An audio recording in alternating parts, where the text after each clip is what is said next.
Hey everyone, welcome to the Acrobatic Arts Podcast. I'm Loren, and I will be interviewing some of the top leaders and innovators from the dance and acrobatic industry. If you are a teacher, performer, student, or a lifelong learner like myself, you are sure to find these episodes intriguing and full of inspiration. Acrobatic Arts is passionate about providing current and relevant information for everyone. So please, sit back and enjoy as we share our passion with you and the world. Today we have a very special guest, Nick Silverio. Nick is a renowned dancer, actor, singer, and choreographer. He trained at the Elite Academy of Dance in Massachusetts and graduated from the University of Pennsylvania with a Bachelor of Science in Economics and a concentration in Commercial Dance Management. You may have seen him on Saturday Night Live, Westworld, America's Got Talent, and So You Think You Can Dance. On stage, you've seen him in Billy Elliot the Musical, Elf the Musical, and many, many more live shows. He has choreographed for numerous music artists, dance companies, and studios across the U.S. Nick is also co-founder of Artswork, a professional referral network for dance studios and teachers to find work. He brings all that knowledge and experience to the table when he adjudicates dance competitions.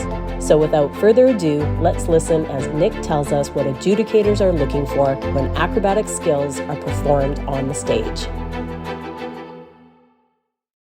Hi, thank you so much for the warm introduction. I appreciate it. I was lucky to have a guidance counselor in college who was like, you can actually pursue your own concentration. And so I knew that I wanted to continue in the dance industry, but having a business degree was really important to me. So I was really thrilled to be able to combine both of my passions. When I was growing up competing, you didn't really know what people were looking for in terms of being adjudicated. And also dance is a really subjective art form. It's a sport, it's also an art form. So there's balance there. And so taking that into my life as an adjudicator, I remember being on stage. I remember being like, what do I need to do to get that next level and to improve? And the very first thing was actually listening to critiques. Like whenever I'm adjudicating, I literally sometimes say, I hope that you're listening to this because I really genuinely think it's going to help you to grow and move forwards. And I know that some people don't always listen to critiques, and that is your prerogative, but that's step number one. That's what we're here for. I've been adjudicating since college, so it's 6 years now. I started when I was 20. I just aged myself a little bit. And I judge at least 3 weekends every year. It depends on, my schedule. This year was extremely busy, but between 3 and 6 weekends a year. Judging is a lot, as I'm sure a lot of people know, but it's always one of my favorite weekends of the year. I love seeing how dance changes every year and dancers get better and like we thought we were good. Like I really thought I was like the best when I was 18. And now I'm watching 12-year-olds who could show me up, 7 years ago. So dance just constantly evolves and gets better and better. I love seeing the trends. I love seeing what's in and like what's the new thing. Right now it's contemporary kip-ups. There's a lot of growth that happens, and being able to do it year after year, you kind of observe those patterns. I want kids to continue their longevity throughout their career. They don't have to just stop dancing when they graduate high school. I think the biggest misconception is the balance of technique and performance. I think we probably came from a world where technique mattered quite a bit more than performance, and it still does matter so much. But when I'm judging nowadays, it is so much more about storytelling. It is so much more about the performer's connection to the piece and the appropriateness of technical elements. I love an a la Saucon turn as much as the next girl, but does that a la Saucon turn make sense given the song, given the dancer, given the story? And so I think there's maybe a misconception that throwing in as many technical elements as possible to demonstrate that technique is to the dancer's benefit, when sometimes it actually doesn't make that much sense. The role of the adjudicator, I think people perceive as just to judge, like just to like make a snap decision, put a number to the performance, when I really think the role of the adjudicator is as an educator. Like, I genuinely am trying to educate and to support and to advise not only the dancers on stage, but also the teachers, the choreographers, the studio owners. Like, I'm not always just speaking to whoever's on stage. I'll make comments to, hey, whoever chose this costume, I love this, but can I please the black sock to complete the line to the shoe? Like, it is about all of us working together to enhance and to elevate. Even just the smaller awards, like special judges awards or choreography awards, the verbiage that we choose for those awards matter. Like, if we mean, dynamic duo, we actually mean, like, of the 35 junior duets we saw today, this was the most dynamic in terms of choreography and performance. So that actually means a lot, and I hope is digested. My number one thought about judging actual acro dances, which, by the way, when I get to judge acro dances, I am, as somebody who came from an acro background, thrilled. I'm just absolutely, like, I'm obsessed with it. I love seeing it on stage. I love seeing dancers training in acro dance. It is such an applicable skill, especially for those people who want to pursue professional dance. That's all I ever get asked to do is, like, tinsikas. No one ever asks me to do anything else but a tinsika. And so my number one thought in terms of judging acro dance is the latter part of it, which is the dance. So often I will see acro dances that are really strong acro, really strong tumbling, but actually do lack the dance element. And that is such an important part of it as an adjudicator at a dance competition, are those transitions, are making everything seamless. Because while I love a standing back tuck, how do we get there? How do we get out of it? And how do we continue to tell the story throughout all of that? So it's a pretty big ask, both choreographically and for a dancer.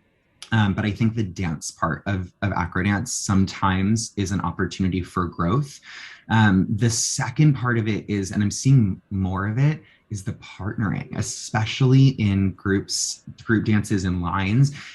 There's so much potential there to see incredible acrobatic partnering work that we don't always get the opportunity to see. And I think it's a specific skill. It's really hard to teach. It's a safety concern. It requires very clear trust between performers. But when it happens correctly, it's just chef's kiss to be able to see that, I love seeing an acro skill in another genre, whether it's contemporary or jazz or lyrical. Sometimes tap, I'll see some crazy acro skills, which again, may be a safety concern, but good for you for the risk. And I think the number one priorities with acro skills in other genres of dance are truly safety. If a performer is not hitting it 9 times out of 10 in studio, it should not be in their competition dance. Period. It's not going to benefit them. Best example, a dancer is doing a side aerial. If a dancer is 5 out of 10ing in studio, I don't think the side aerial should be in their solo. Putting a hand on the ground, it shows me that you're working on a skill. But when we're at a level where we're competing against other dancers and for ourselves, really, you want to be putting your best foot forwards. And so not completing a skill doesn't benefit you. If anything, it might hinder you in terms of a score. So I think safety and completion is, like, the number one, because number two, if it's not in the acro category, it's not really going to benefit your score. It's not going to benefit really anything. So I think it's always a lovely plus to see some sort of acrobatic element. If it's not completed safely, then I don't think it should be in the piece. I judge a million different kinds of stages. They're ridiculously huge and ridiculously small. And it also makes a difference if it's a built-up stage versus an actual theater stage. So I think preparing your dancers for any of the situations is just the best thing you can do. I would say in the studio is your best friend. Obviously, I assume we're rehearsing these dances by the end, facing away from the mirror, doing what we can to make sure people are prepared. I would say if you're concerned about that issue, practice the dance in studio and set boundaries, literally stage right and stage left and up and down stage, where they cannot exceed these boundaries, and see how that affects the dance and make those adjustments if necessary. If the wings are a lot closer or you have less depth, you can replicate that in studio and give the dancers the opportunity to practice that. I remember my studio that I grew up at, did a silk number that was just so stunning. I think it's such a rarity that for an adjudicator, if I see an aerial, prop coming on stage, I'm like, oh, here we go. Like I'm just absolutely giddy because it is such a specific and niche skill that, by the way, is like the most highly sought after for professional dancers. Like if you can do silk work or hoop work, that skill set is ridiculously valuable. The number one is completion of skills. Everything like the cleanliness, the safety of it. I really do like, I mean, not an aerial skill, but probably the biggest critique that I give any given weekend is a front walkover, just following the arms up over at the end, biceps by the ears. I give that critique 100 times a weekend, not even kidding. So I think that applies to any dance that has acro stance, has aerials, has hoops, is just completion. That is just the number one for me. And then number two is the integration of the aerial skills within the broader dance. It's not just a demonstration of technique. Best example, it's not just like a balance beam routine. It is a floor routine. We have dance elements. We're telling a story. There's personality. So it makes a huge difference how it's integrated. We only want your dancers and studios to succeed. Like judges and adjudicators, we're so blessed to even have the opportunity to get to watch dance. And I know it's a big job, and we're watching 500 numbers, 600 numbers sometimes in a weekend. But every time I see an acro dance come on stage, I'm just simply thrilled because I know how hard these dancers are training to figure out all these skills and to get to that next level and to keep growing. So just know that it really is a step-by-step process, and it doesn't happen overnight. Every day in studio, every minute, every hour makes a difference. And so being patient with yourself, with dancers. And I think the best example is to say, where was I a year ago? Right? Where was this dancer a year ago? She didn't even think she could do a round off, and now she's working on a tuck. Like that full length of time progress, that's where you really see the reward. So, I mean, I co-founded Artswork during COVID as a response to everything shutting down, and it has since become a much more long-term endeavor, really to bridge the gap between dance studios and teachers.